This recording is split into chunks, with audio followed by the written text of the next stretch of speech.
మార్గములో మేకులు కోస్తేరి కాళ్ళకు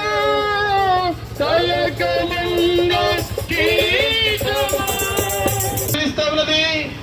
దేవుడు లోకమును ఎంతో ప్రేమించను కాగా ఆయన తన అద్వితీయ కుమారుడిగా పుట్టిన వారి యందు విశ్వాస